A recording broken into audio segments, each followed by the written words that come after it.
School പഠിക്കുമ്പോൾ തൊട്ട് നമ്മളെ പഠിപ്പിക്കുന്ന ഒരു കാര്യമുണ്ട്. സക്സസ്ഫുൾ ആയ സ്റ്റുഡൻസ് എപ്പോഴും മോട്ടിവേറ്റഡും കോൺഫിഡൻറ്റും അതേപോലെ തന്നെ ഫോക്കസ്ഡും ആയിരിക്കുന്നു. ശരിക്കും ഇങ്ങനെ തന്നെയാണോ? എല്ലാ ദിവസവും എവിടുന്ന് അവർക്ക് ഈ മോട്ടിവേഷൻ വരുന്നത്? ഞാനൊക്കെ ചില ദിവസം ബുക്കും തുറന്ന് വെച്ച് ഇങ്ങനെ ഇരിക്കും കുറേ നേരം. അപ്പോൾ നമുക്ക് എന്താ ചെയ്യേണ്ടതെന്ന് അറിയില്ല. ഭയങ്കര ബ്ലാങ്ക് ആയിട്ട് പഠിക്കാനൊക്കെ നോക്കുന്നുണ്ടാവും, പക്ഷെ ഒന്നും എത്താത്തൊരു സിറ്റുവേഷനിൽ പലപ്പോഴും ഞാനായിട്ടുണ്ട്. I use to think there was something wrong with me. ബാക്കിയുള്ളവർക്ക് എന്തുകൊണ്ട് ഇങ്ങനെ കൺസിസ്റ്റൻ്റ് ആയിട്ടിരുന്ന് പഠിക്കാൻ പറ്റുന്നത്? ഞാൻ തുടങ്ങുമ്പോഴേ ടയേർഡായിട്ട് ഉറക്കം വന്നിട്ടായിരിക്കുക. അതെന്താ അങ്ങനെ പറ്റുന്നത്? Now I realise nothing was wrong with me. ഞാൻ ജസ്റ്റ് റോങ് ആയിട്ടുള്ള ഐഡിയാസ് ആയിരുന്നു ബിലീവ് ചെയ്തുകൊണ്ടിരുന്നത്. സോ ഫസ്റ്റ് എന്നെ ഒന്ന് ഇൻട്രൊഡ്യൂസ് ചെയ്യാം. എൻ്റെ പേര് സിദ്ധാർത്ഥ് എന്നാണ്. ഞാനിപ്പോൾ ACCAയിൽ 11 പേപ്പേഴ്സാണ് കംപ്ലീറ്റ് ആക്കിയിട്ടുള്ളത്. ഞാൻ ഈ ഒരു ചാനലിലൂടെ സ്റ്റഡീസ് റിലേറ്റഡ് ആയിട്ടുള്ള കാര്യങ്ങളും അല്ലാതെ മോട്ടിവേഷണൽ ടൈപ്പ് വീഡിയോസൊക്കെയാണ് ചെയ്യാറ്. അപ്പോൾ നിങ്ങൾക്ക് വീഡിയോസ് ഇഷ്ടപ്പെടുന്നുണ്ടെങ്കിൽ എന്തായാലും ചാനൽ സബ്സ്ക്രൈബ് ചെയ്യുക, ഒപ്പം വീഡിയോ ഒന്ന് ലൈക്ക് ചെയ്യുക. കാരണം ലൈക്ക് ചെയ്യുമ്പോഴാണ് ഈ വീഡിയോ കൂടുതൽ ആളുകളിലേക്ക് എത്തുക. നമുക്ക് തിരിച്ച് ടോപ്പിക്കിലേക്ക് വരാം. മോട്ടിവേഷൻ അല്ല ആദ്യം വരിക, ആക്ച്വലി ആക്ഷനാണ് ആദ്യം ചെയ്യേണ്ടത്. നമ്മൾ മിക്ക ആളുകളും വിചാരിക്കുന്നത് നല്ലോണം പഠിക്കുന്ന പിള്ളേർ, അതായത് അത്യാവശ്യം നല്ല മാർക്കും കാര്യങ്ങളൊക്കെ വാങ്ങുന്നവർ, രാവിലെ എഴുന്നേൽക്കുമ്പോഴേ ഭയങ്കര എക്സൈറ്റഡ് ആയിട്ട് ഇന്ന് എന്തൊക്കെ പഠിക്കണം, ഇന്ന് കുറേ കാര്യങ്ങൾ പഠിച്ചു തീർക്കണം എന്നൊക്കെ ആ ഒരു മൈൻഡ് സെറ്റിൽ എഴുന്നേൽക്കുന്നവരായിരിക്കുന്നതാണ്. But that's not true. അവരും നോർമലി എങ്ങനെയാണോ ആൾക്കാർ നീക്കുക അതേപോലെ തന്നെയാണ് എഴുന്നേൽക്കുക. നല്ല സ്ട്രെസ്ഡ് ആയിട്ട്, ടയേർഡായിട്ട്, ഇന്നത്തെ ദിവസം എങ്ങനെ മുന്നോട്ട് കൊണ്ടുപോകും എന്ന ചിന്തയിലൂടെയൊക്കെ ആയിരിക്കും അവർ എഴുന്നേൽക്കുക. But what makes dum different? The still show up. Motivation എന്ന് പറയുന്നത് റിവാർഡായിട്ട് കാണുക. ലൈക്ക് നമ്മൾ സ്റ്റാർട്ട് ചെയ്ത് കഴിയുമ്പോൾ അതിന് കിട്ടുന്ന റിവാർഡായിട്ട് കിട്ടുന്ന സംഭവമാണ് മോട്ടിവേഷൻ. അല്ലാതെ നമ്മൾ ഇത്രയും കാലം വിശ്വസിച്ച പോലെ മോട്ടിവേഷൻ വന്നിട്ട് തുടങ്ങാം എന്ന് പറയുന്നത് എൻറ്റയർലി തെറ്റാണ്. നമ്മൾ മോട്ടിവേഷൻ വന്നിട്ട് സ്റ്റാർട്ട് ചെയ്യാന്നൊക്കെ വിചാരിച്ചിരിക്കുമ്പോൾ എത്ര കാലം നമ്മൾ അങ്ങനെ വെയിറ്റ് ചെയ്തിരിക്കും? ഇനിയിപ്പോൾ ഏതെങ്കിലും ഒരു ദിവസം മോട്ടിവേഷൻ വന്നാൽ തന്നെ ആ ഒരു ദിവസം മാത്രമായിരിക്കും നമുക്ക് മോട്ടിവേഷൻ ഉണ്ടാവാം. അല്ലാതെ നെക്സ്റ്റ് ഡേയ്സിലേക്ക് നമുക്ക് ഒരിക്കലും അതിനെ ഡിപ്പെൻഡ് ചെയ്യാൻ പറ്റില്ല. എനിക്ക് ഈ ഒരു റിയലൈസേഷൻ വന്നപ്പോൾ എവറിത്തിങ് ചേഞ്ച്ഡ്. ഞാൻ ആദ്യമൊക്കെ എന്നോട് തന്നെ ചോദിക്കുമായിരുന്നു, ഇന്നിപ്പോൾ പഠിക്കാനൊരു മൂഡുണ്ടോ, അല്ലെങ്കിൽ ഒരു രസമുണ്ടോ, അല്ലെങ്കിൽ ഇന്നിപ്പോൾ പഠിക്കാൻ തോന്നുന്നുണ്ടോ? പക്ഷെ ഇപ്പോൾ ഞാനത് ചോദിക്കൽ നിർത്തി. അതിന് പകരം ബെയർ മിനിമം ഇന്ന് എന്ത് ചെയ്തു തീർക്കാൻ പറ്റും എന്നതിലേക്കായി എൻ്റെ ഒന്നുകൂടി ഫോക്കസ്. നിങ്ങൾ എൻ്റെ ലാസ്റ്റ് വീഡിയോ കണ്ടിട്ടുണ്ടെങ്കിൽ അറിയാം, പ്രൊഡക്റ്റീവായിട്ട് എങ്ങനെ ഒരു സ്റ്റഡിയുടെ പ്ലാൻ ചെയ്യണമെന്നും എക്സിക്യൂട്ട് ചെയ്യണമെന്നും ഞാൻ വളരെ ഡീറ്റെയിൽ ആയിട്ട് ചെയ്തിട്ടുണ്ട്. അപ്പോൾ നിങ്ങൾ ആ വീഡിയോ കണ്ടിട്ടില്ലെങ്കിൽ ഞാൻ ഇവിടെ ലിങ്ക് കൊടുക്കാം, നിങ്ങളത് ജസ്റ്റ് ഒന്ന് കയറി കണ്ടോളൂ.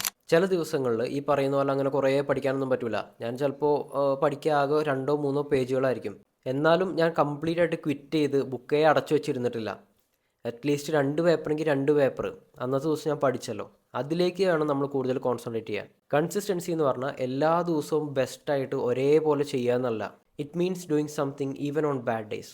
നമുക്കിന്നിപ്പോൾ ഒരു നല്ല ദിവസം അല്ലെങ്കിൽ പോലും എന്തെങ്കിലുമൊക്കെ ചെയ്യാം. ഈ വീഡിയോ മെയിൻലി ഫോക്കസ് ചെയ്യുന്നത് നമ്മൾ കോമ്പറ്റേറ്റീവ് എക്സാം ചെയ്യുന്ന സ്റ്റുഡൻസിനും അതേപോലെ തന്നെ ഇപ്പോൾ +2 ബോർഡ് എക്സാം ഒക്കെ എഴുതുന്നില്ലേ, ആ സ്റ്റുഡൻസിനൊക്കെ വേണ്ടിയാണ്. അപ്പോൾ ഞാൻ ഇനി പറയാൻ പോണ കാര്യങ്ങൾ നിങ്ങൾ കുറച്ച് ശ്രദ്ധിച്ച് കേൾക്കണം. നമുക്ക് ചില ദിവസം പഠിക്കാൻ തോന്നില്ല.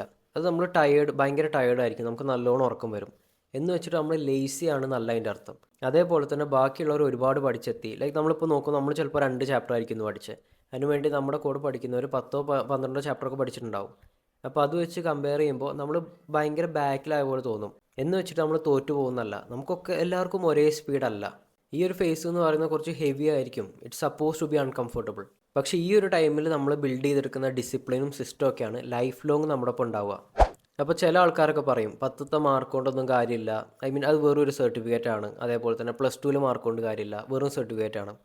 അപ്പോൾ ഞാൻ അങ്ങനെ പറയുന്ന ഒരു കൂട്ടത്തിലുള്ള ആളല്ല. എനിക്ക് തോന്നുന്നില്ല ഈ പറയുന്നവരാരും 10 കഴിഞ്ഞിട്ട് റേഷൻ കാർഡ് കാണിച്ചിട്ടാണ് +1 അഡ്മിഷൻ എടുത്തതെന്ന്. Same goes for college. നിങ്ങളുടെ കയ്യിൽ പൈസ ഇല്ല അല്ലെങ്കിൽ ഇൻഫ്ലുവൻസ് ഇല്ല എന്നുണ്ടെങ്കിൽ, നിങ്ങൾക്ക് ബാക്കിയുള്ളവരായിട്ട് ഒപ്പം എത്തണം എന്നുണ്ടെങ്കിൽ മാർക്സ് വളരെ ഇമ്പോർട്ടൻ്റ് ആണ്. എങ്ങനെയാണ് തീരെ മോട്ടിവേഷൻ ഇല്ലാത്ത ദിവസങ്ങളും പഠിക്കാൻ നോക്കിയാലോ?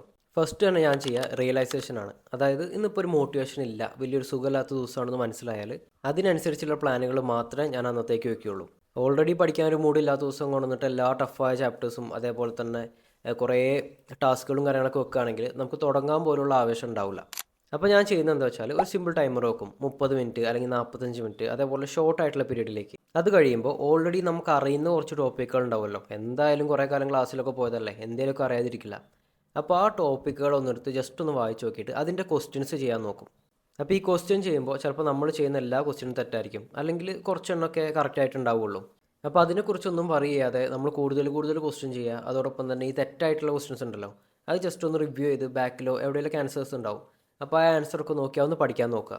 പിന്നെ നമ്മളെ തന്നെ ജഡ്ജ് ചെയ്യുന്ന പരിപാടി നിർത്തുക. ലൈക്ക് നമ്മളിപ്പോൾ എന്തായാലും പഠിക്കാനിരിക്കുമ്പോൾ നമ്മുടെ മൈൻഡ് ചില സമയത്ത് വേറെ പല കാര്യങ്ങളും ചിന്തിച്ച് പോകും. അപ്പോൾ അയ്യോ എനിക്കിത് കോൺസെൻട്രേറ്റ് ചെയ്യാൻ പറ്റുന്നില്ലല്ലോ, പഠിക്കാൻ പറ്റുന്നില്ലല്ലോ, അങ്ങനെ പറഞ്ഞിട്ട് ടെൻഷൻ ആവാതെ ആ പോയ ഫോക്കസിനെ തിരിച്ചു കൊണ്ടുവന്ന് ബാക്കി പഠിക്കാൻ നോക്കുക. അല്ലാതെ ഈ പറയുന്ന പോലെ ഗിൽറ്റിൻ്റെയോ സെൽഫ് ഹേറ്റിൻ്റെയോ ഒന്നും ആവശ്യമില്ല. ഇതൊക്കെ വളരെ കോമൺ ആണ്. പഠിക്കുന്ന ടൈമിൽ നമുക്ക് ഇങ്ങനത്തെ ബുദ്ധിമുട്ടുകളൊക്കെ എന്തായാലും ഉണ്ടാവും. നമ്മളത് റിയലൈസ് ചെയ്ത് മുന്നോട്ട് പോകുമ്പോഴാണ് ആക്ച്വലി നമുക്ക് അത്യാവശ്യം നല്ലൊരു മാർക്കിലേക്കൊക്കെ എത്താൻ പറ്റുക. പിന്നെ ഇത് മാർക്കിൻ്റെ കാര്യത്തിൽ മാത്രമല്ല, നിങ്ങൾ ഇനി എന്ത് കാര്യങ്ങൾ ചെയ്യുകയാണെങ്കിലും ഇങ്ങനെയൊക്കെ തന്നെ ആയിരിക്കും വർക്കിലാണെങ്കിലും. ഈ ഒരു സിസ്റ്റം വർക്കാവും കാരണം എന്താ വെച്ചാൽ നമ്മൾ ഇമോഷൻസ് വെച്ചുകൊണ്ടല്ല കളിക്കുന്നത്. അതിന് പകരം നമ്മൾ കറക്റ്റായിട്ട് പ്രോബ്ലം എന്താണെന്ന് ഐഡൻറ്റിഫൈ ചെയ്ത് അതിനെ ഫിക്സ് ചെയ്തിട്ടാണ് പോണത്. ഇനിയും ഞാൻ ഇതേപോലെ പല വീഡിയോസ് അപ്ലോഡ് ചെയ്യും. ഇത് നിങ്ങൾ ഒരിക്കലും മോട്ടിവേറ്റ് ചെയ്യാൻ വേണ്ടിയിട്ടല്ല, കറക്റ്റായിട്ടൊന്ന് ഗൈഡ് ചെയ്യാൻ വേണ്ടിയിട്ടാണ്. കാരണം മോട്ടിവേഷൻ എന്ന് വെച്ചാൽ ഞാനിപ്പോൾ ഓൾറെഡി എൻ്റെ പല വീഡിയോസിലും പറഞ്ഞു, അത് ഒരു തീ പോലെയാണ്. അത് കത്തിക്കഴിഞ്ഞാൽ പിന്നെ ഇല്ല, ചാരായി. അപ്പോൾ ഞാൻ ഈ വീഡിയോയിൽ പറഞ്ഞ കാര്യങ്ങൾ എന്തെങ്കിലും നിങ്ങൾക്ക് ഹെൽപ്ഫുൾ ആയിട്ടുണ്ടെങ്കിൽ stay with me.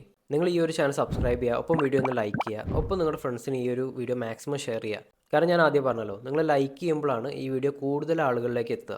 U are not alone in this journey. I have been through this and I will help you out of it. പിന്നെ നിങ്ങൾ എത്ര പേര് നോട്ടീസ് ചെയ്യുമെന്ന് അറിയില്ല, ഞാൻ ഈ ഒരു സെറ്റപ്പ് ഒന്ന് ചേഞ്ച് ചെയ്തിട്ടുണ്ട്. ടേബിളിനെ പിടിച്ച് റൂമിൻ്റെ നടുക്കിലോട്ടിട്ട് 2 ലൈറ്റൊക്കെ വെച്ചിട്ടുണ്ട്. അപ്പോൾ ഈ ഒരു സെറ്റപ്പാണോ അതോ പഴയ സെറ്റപ്പാണോ നല്ലത്? അത് ജസ്റ്റ് ഒന്ന് കമൻറ്റ് ചെയ്യാം കേട്ടോ. എന്നാൽ ഇനിയുള്ള വീഡിയോസ് ഏതാ വേണ്ടതെന്ന് വെച്ചാൽ അതിൽ ചെയ്യാമല്ലോ. അപ്പോൾ അത്രേ ഉള്ളൂ ഇന്നത്തെ video. Thanks for watching. Bye bye.